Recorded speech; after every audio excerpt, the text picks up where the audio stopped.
Good morning Zimbabweans, good morning everybody. Ndadzoka zvekare mhuri yeZimbabwe, zvinhu zvagara zvinenge zvisina kumira zvakanaka nguva zvakazhinji. Ndakuti tingoya tingonzwa kuti vanhu vari kumboti kudii nenyaya yemusi wa31 July. Aiwa kuchapisa nekuti akudyiwe rinopisa. Isusu tinenge tingoripo pachivhitivhiti panapa tichibhema mhiripiri tichikuudzai kuti aiwa nhasi kwakati kuri kuitika chakadai so. Nezuro ndakaona panicking mode dzanga dzakawanda, like what happened in Bridge, tichiona masoja mapurisa vachingopatrola mumastreets kuvhunduka ikoko vachida kutraya kupinza vanhu fear. Zvine zvazvinoreva that message, that signal yekuratidza vanhu kuti zvoni message yamanga muri kufambisa vana veZimbabwe kana kuti chinhu chamuri kuda talk of the town iko zvinezvi chiri kutivhundutsa. Muri kuandastenda chinjirepo. In Bindura I also heard kuti kwakanga kune mota dzemapurisa dzichitenderera zvekare zvisinganzwisisike mutauni yeBindura. Zvinova zvinhu izvozvo futi zvinoratidza kukwata. Ameno kuti how many times ndichikuudza ndichiti Mnangagwa anokwata, but nyaya iripo ndeyekuti Mnangagwa akangwarisa, anokuudzai kuti I'm not the guy who can be intimidated. Asina kubvunzwa question nekubvunzwa kuti unochikidzirika here, are you afraid or anything. Anongobva angopindura nyaya dzake achitaka kurasa nyaya kuti I'm not the guy who can be intimidated. Zvine zvazvinoreva izvozvo. And you know what? On this issue of 31st, vanhu vakawanda vanga vari kundibvunza what's your stance, uri kumboti kudii ipapo, because nyaya dzakawanda dzamanga muri kutaura ipapo pamusoro penyaya yemusi wa31st. Guys, what I'm saying here is let's remember what happened pamazuva aMudharageza. Handiti it's something chekuti chiri kuitika before kacha tutaurira nyaya before day. Handiti tiri kuti chi rangarirai Mudharageza paya Mnangagwa I'm sure anga atopeka mabhegi nechekare, but chakazoitika ndechekuti aona kuti chinhu hachina kuzobuda the way anga akatarisira, because fear yanga yanyatsopinda mastreets ese anga abvongodzwa, vanhu vakuziva kuti ndo zvinhu zvichange zvichizoitika izvozvo. And then yobva yatadza kuva successful. Zvinhu izvozvo zvakadisappointa vana vevhu kutaura chokwadi chakucheko, because zvakazobuda zvakunosanitize, kustrengthena, kuwedzera, kupolisha zvoita kunge Mnangagwa ndiye ari kudiwa nevanhu, vanhu varisiri kumufarira vanhu ndo vashoma. Izvo kupi iwo wakatomuka zvako ukaenda nechikombi chako chakasakara chekudhara uchiti ndikunonopilota. Tiri kuzviramba. Wakaenda ukanoita kabusiness kako kamusika ikako kari kutadza unyatsoritira mhuri zvakanaka uri kutoita zvekutamburira. Hatisi kuzviramba. Ukaenda kuchibasa chako chaunoshanda, ingava kumuchina vanokufongoresa mwedzi wese ukutambirisa mari isingatengi, but wakangoshingirira waenda. So you are the problem. Tikuti ngatiregedze kuita zvinhu zvakadaro, ngazviregedze kudzokorodzeka. Kana vana veZimbabwe mese muchinge mawirirana kuti hoyo ngatiendei, vanhu makataura ne1 voice zvinofamba, tingakundwa nemaSouth Africans zvari kuita. Mukuona maSouth Africans zvari kuita kungoti march and march, guys, let's meet every Thursday. Vari kutomita every Thursday vachingomacha, ngavabude, ngavahambe, avahambe. But guess what? Mastreets avo vanga vakazadza vachiti avahambe. Hapasina chichavamisa kuramba vachingodzinga vanhu every day. Iko zvine zvingotibata wabata mabhazi avahambe. Saka motaura kuti vana veZimbabwe munotadza kungotiwo ngatambowirirana uchinhwani kuti chibude. Munzaigwa muzi here Mnangagwa nembiri yekuru yekuzoti anozodai anoda mbiri 1 yetinoziva yake ndeyekurayo nenzara. Vafana vemazuva ano vanobva vataura zveora muri kuiziva. Zvikanzi munhu ane ora yekuita sei pachiitikwa line up yemapresident ane ora. Pakabva ndakabva ndangoona scarf ndikati kana pane munhu anga ane scarf ipapo ane ora yekuraya vanhu nenzara, ndo ora inenge iripo ipapo. So I don't want to waste much of the time with Zimbabwe ndichiramba ndichingotunudzura ndichitsudzura ndichingoenda ndakadaro ndangoti ndinotanga ndambopfura nepano katombomhoresana zvinhu zvakangonaka tizive kuti where are you guys watching from, zvakamira sei kwamuri kumativi mana enyika ikoko. Zvinhu zvekuti ndinozvida, ndinozvifarira stereki kuti ndidese ndichimhoresana nevana veZimbabwe every day and night. Ngatitaurirane timbonzwa kuti Mudhara ari panapo ari kuti kudii. Pane Mudhara mudhara uyo iwe mudhara iwe taura nemazimbabwezi ndizvo zvoda kutaura. Uda kuudza mazimbabwezi kuti kudii ukazotaura mazita avati mudhara ndenge nzizisepo idini unenge wakusangana nevana vevhu handidi zvekuzonzi ndini ndanga ndichikonzera kuti unge uchitaura zvinhu izvozvozvo. By the way, freedom of speech and freedom of expression ngazvidzidzirwe. If you have something to say, munoona kutadza kuwirirana pamafungiro nepamatauriro, uyai batikai pachivhitivhiti, taurai, uyai mutaura nyaya, uyai kumanhingirikini, kumainterviews, uyai nemacontributions, nyaya dzamunenge muchida kucontributa dzacho tiise kumazimbabweans vange vachinzwa. Feel free kuwana nhamba dzepachivhitivhiti panapa dzagara dzinenge dzichingobatika mune manhingini akasiyana-siyana iko zvinezvi. This is the time. Thank you so much. Rwai basa mudhara tinzwa. Pamusoro yevana veZimbabwe ndinowanzo kutaura kuti mukanzainzwi moziva kuti mashoko aya akutinhira. Ndiyamuzukuru wambuya Nhanda nasekuru Kakuvi. Ndakabata mucheka wangu mutema netsvimbo yasekuru Kakuvi nhema. Ndambotaura kuti nduku kuti nyatsonzwisisana. Kana chiti nduku kureva kuti indangani takatokwana. Chekutanga vazukuru vambuya Nhanda ndini Dr. D, komanda wemweya, komanda webako. Vangadini? Vangataura chiti chii? Asi handipengi. Why ndiri kudaro? Handisi n'anga, handishoperi, handina kana svikiro. Asi ndiri mweya. Ndosaka ndigara mubako.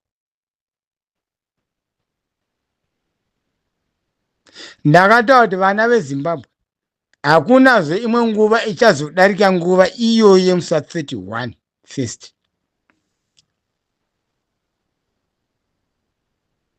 Ndikutotaura zvechokwadi.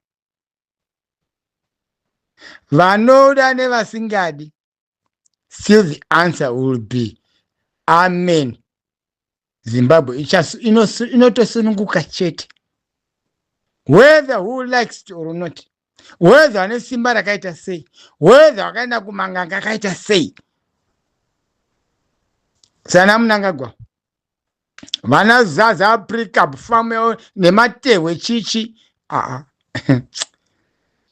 Pane umwe mufana akambotaura achiti kwanzi izvo kwai tinoombera mizimu tisingazivi tikuombera zvikwambo.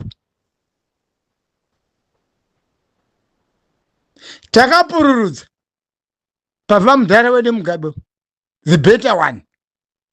Asi hatina kuziva kuti tiri kudini, tiri kupururudzira zvikwambo. That's fine. Ndini Dr. D, komanda wemweya, komanda webako. Inono vakati kwanzi iye komanda webako wacho inini ndakawaza kuti ngavauye vanditsvage, ndiri kuchimani-mani, vaone kuti vanotsva sei. Nyaya yangu iri pekuti imi mafana imi kana makapuwa mari dzenyu vanga vana Traore ava, nditaure nechirungu, who does he want to fool? Traore. Amungati vazukuru vambuya Nhanda vese vanopengava uri kuri kungwara. Hazvibatsiri chinhu. Iwo Traore ndakataura kuti iwo kana wakapuwa mari dzako idlo wakanyarara. Kana wakabaya Jackson enda unofira kamberi zvakadini zvakanaka. The more you talk, Jackson riya riri kupomba rokutora kwiki. Unonyadzisa mwana iwe muzukuru Traore iwewe. Zvechokwadi. Dei ndakanga ndirini iwewe ndakangozvinyarira kuti zi. Iwe pauri iwewo ipapo ungataura kuti hanzi izvo 31st izvi ndezvekupenga. Iwewe simba racho mboriona kuti ene chido chacho chekutaura zvesezvi zvambofamba sezvabva nekupi. Onorongota kwanzi vanhu vanoti mutengesi kwahausi mutengesi. Ndobvunza ndoda kutaura one thing zvoratidza kuti uri mutengesi iwewe. Iwewe wakapfeka t-shirt ine bhareta raGeneral Chiwenga ari kuopoza KB3 iri kunganiwa nemacitizens ese eZimbabwe kuti hatisi kuida. Iwo kuti handina kutengesa. Oda kutengesa pakaunda here panopiwa change kuti pachabvunzwa change yakati. Pako hapana change iwewe. Wakatotenga zvakakwanirana nezvakatotenga. Kusora kwawakaita ikoko kutengesa kwawakaita zvakatokwanirana hazvina kana change. Ndini ndiri kutaura Commander D. Dr. D, komanda wemweya, komanda webako. Mfana mzukuru handina kuti mfana iwe unoda mwana wevana vangu iwe pauri papapa uri panzisa ndotaura Kulendi. Sorry ndauti Kulendi iwewe Traore iwewe wao uchida kuhwanda nemazo hapana kungwara kwauchafa wakaita wakatengesa enonoziva kuti munhu wakatengesa ndani wakatengesa Chiwenga nemacitizen ese Zimbabwe. Ndini Dr. D, komanda wemweya, komanda webako, whether you like it or not, wakatengesa Chiwenga wakatengesa nemacitizens ese Zimbabwe. Why can't you just say sorry? Pamuda wangu wakadhapa. I don't know. Handizivi. But zvawakaita Traore zviri kunyadzisa. Unotengesa VP Chiwenga. Uchipfeka regalia ya VP neheti yawo iya ya general. Awiremekedza. Wakuremekedza Mnangagwa. Kuti vanopinda mu-protest vanopenga. Yomzukuru, zakakwana. Ndoda kutaura one thing.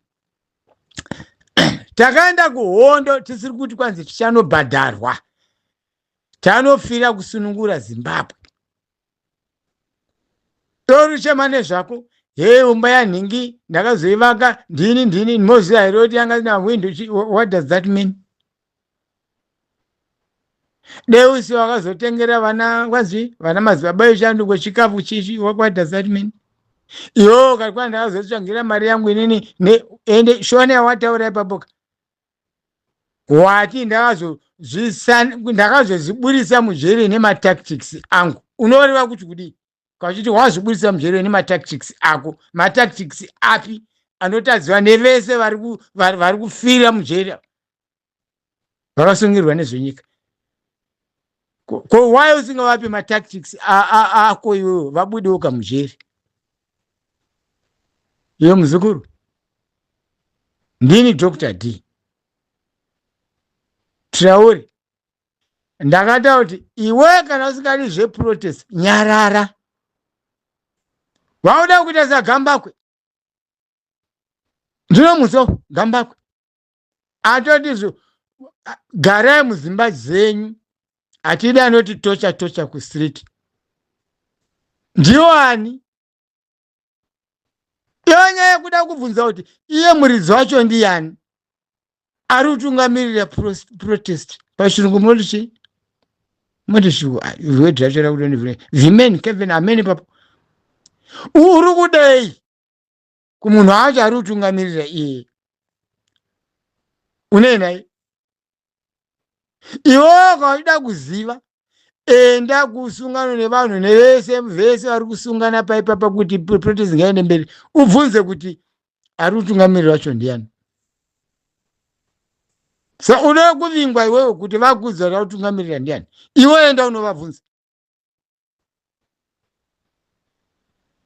Why uchitipengere pamhene kudai? Iwewe Traore, ndayambokuremekeza Stereki, but wakazotengesa. Chakutanga wakatengesa chiwengi, ndobva watengesa futi chi macitizens ese Zimbabwe. Nechimiro chaunacho ichocho ndiotsotsi rimwe rekupedzisira futi iwewe. Hawana mbosiyana naTagure chichi. Hotori kwanza vanoti indofamba nechikamba inini, indofamba neBenz. Iyo mfana iwe. Unofunga vanhu vese mapofu ava? Iwe ungataurira vanhu kuti vanopinda mustriti vari kupenga kwezvazvina zvazvinobuda. Ko ihondoka. Takaenda kuhondo tisingati kwenzi kana ndafa vabereki vangu vasara vachibhadharwa. No. Kapasina munhu auya kuzokona uchibhadhara, ndiyo hondo yacho, ndiyo struggle. Uri panzwisisa? Ndiyo hondo yacho. Ndoza kuhondo taiti munhu akabatwa ka atoti ndiurayei panoti ndikuudze information. Ndini Dr. D, komanda wemweya, komanda webako. Handisi kuda kutaura newe zvakawanda wanda. Program yangu today ndiri kuno kubako kuchimanimani, ini handivanzikeni. But remember, musi wa 31 tiri tese nevazukuru vambuya nehanda.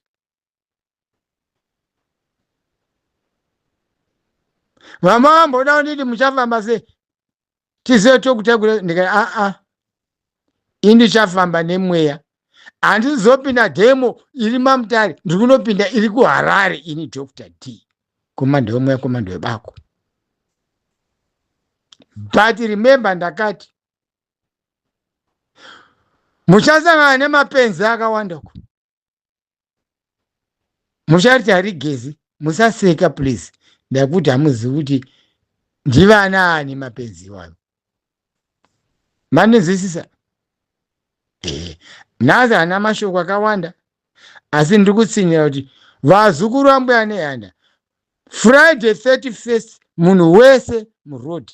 Kwete zvotaurwa nana Gamba akwezvi zvokuti hanzi stay away, hakuna munhu anopinda mustreet mutown ukati tota chocha ukasungwa indawa dzako. Ndigambako ari kupinda papi apa Gambako apa? Munomboziva the previous history, the previous talks, they come open. Gambako anopinda panyaya ipi papa? Panyama demonstrations. Ndiye ani Gambako? Ndiye ani Gambako? He Saruwa kakafa, he chichi afa sei vana Saruwa ke baba, he nyoka mabhuna vari kuchema kwekuti vhara maziso kuya. Ye munhu ane mapeji yake ari kuziva. Saka anofunga isusu vazukuru vambuya nehanda nasekuru kwaGobi hatizivi. Asi zuva richauya kwekutongwa nemunhu nemajaji. Remember, ndinotaura ndoanzotaura kuti Mnangagwa ini pano Dr. D mchabata. Ende remember ndakataura kuti pamuchazoona ndiye Dr. D wacho kani muchasemeswa kuti ndiko ikakaka. But bhodhi yemunhu hadzisizopfungwa kwandakabva kure, pamwe kwakukura. Chinodiwa vanhu teererai mashoko.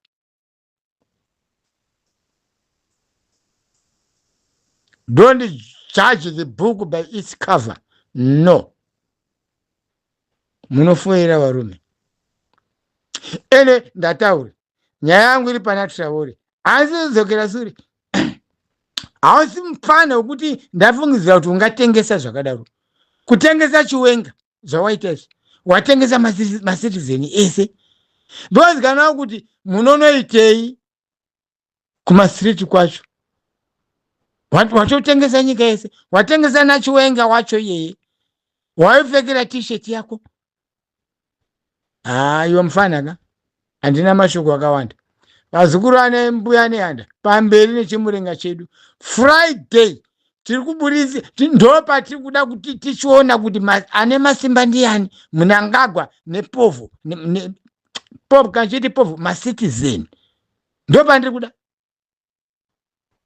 negenga rake ndona kuti chinokosha chii varumwe vakati kana vakati kune million that means it's a very big number vakati 100 is a very small number vakati 1000 is a very small number ndo patiri kuda kuvaratidza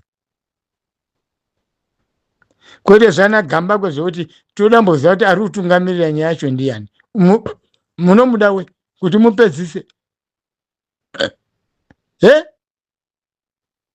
iwo taura zvezvi toda mboziva kuti iye ari kumbotungamirira wacho ndiani unomuda wei